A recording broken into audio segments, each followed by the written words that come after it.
warahmatullahi wabarakatuh. Perkenalkan, nama saya Cica Maulani dengan NIM akhir 025. Di sini saya akan sedikit menjelaskan mengenai skizofrenia. Baik, jadi apa sih skizofrenia itu?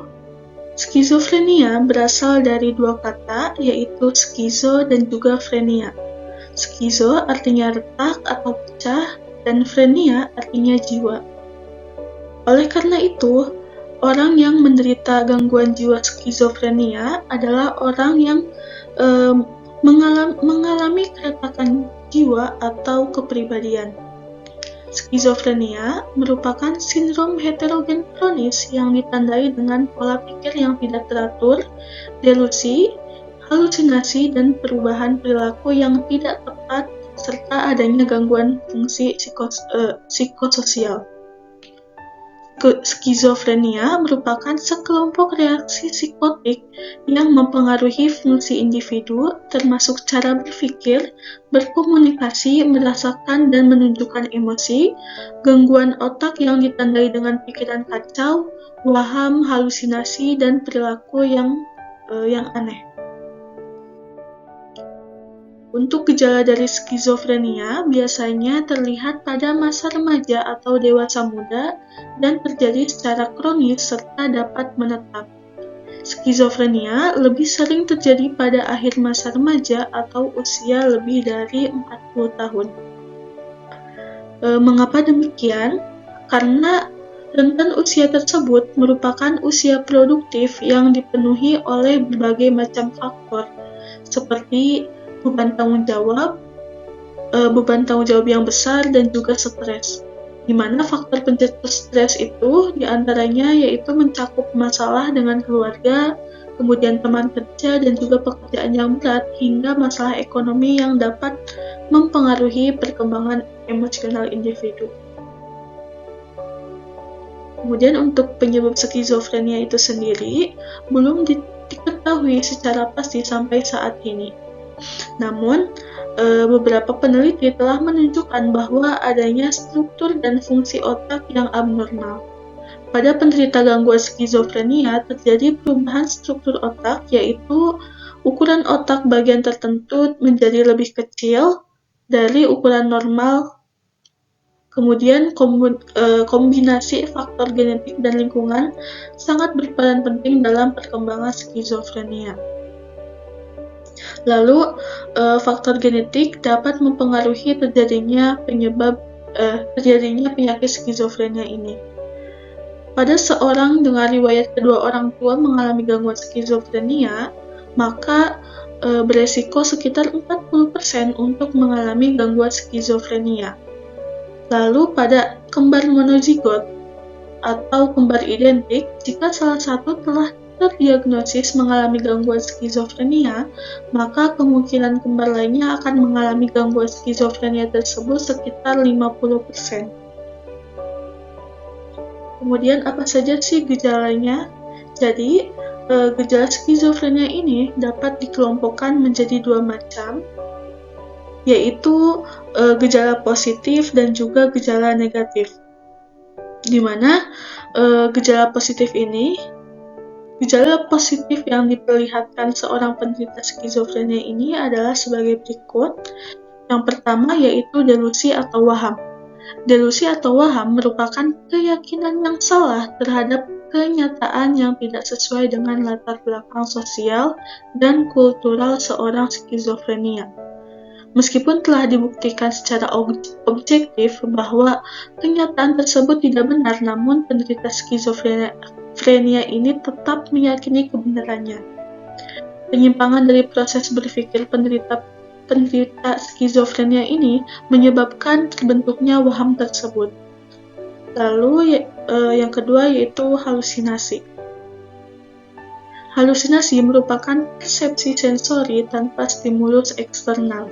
Misalnya, penderita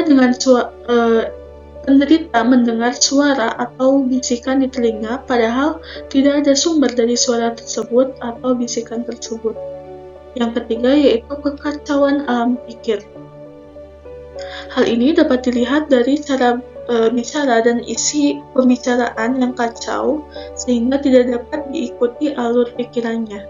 Kemudian yang keempat yaitu merasa gelisah, kemudian agresif, gembira yang berlebihan, dan berbicara terlalu semangat. Lalu untuk gejala-gejala negatif pada penderita skizofrenia ini sebagai berikut. Yang pertama yaitu kehilangan kemampuan berbicara atau berpikir. Kemudian yang kedua, kurangnya kemampuan untuk merasakan kesenangan serta memisahkan diri dari lingkungan sosial.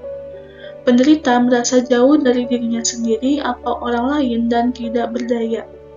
Kemudian yang ketiga, yaitu kehilangan dorongan kehendak atau inisiatif, monoton, tidak ada upaya, tidak menginginkan sesuatu, serta serba malas.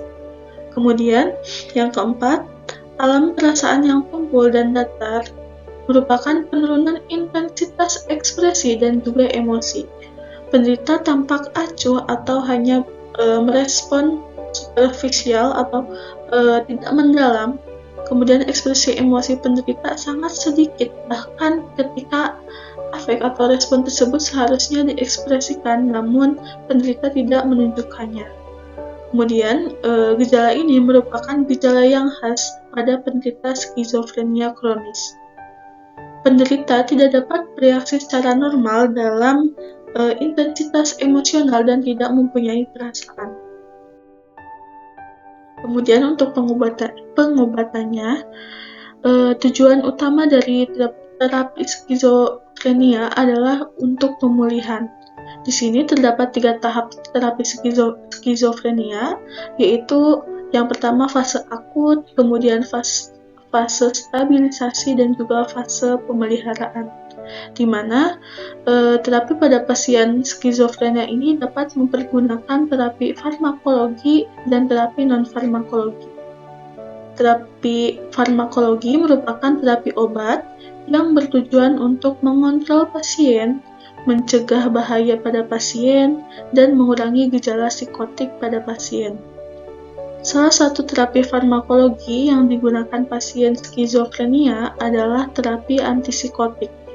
Pasien psikotik sering mengalami kecemasan di dalam hubungan gejala psikotiknya.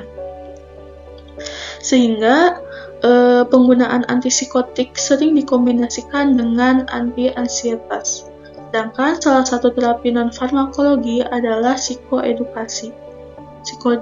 Psikoedukasi ini merupakan sebuah program edukasi dalam rangka mengurangi suatu efek penyakit atau disabilitas. Jadi, skizofrenia adalah gangguan mental, yaitu gangguan mental yang kompleks yang mempengaruhi pikiran, kemudian emosi, dan juga perilaku.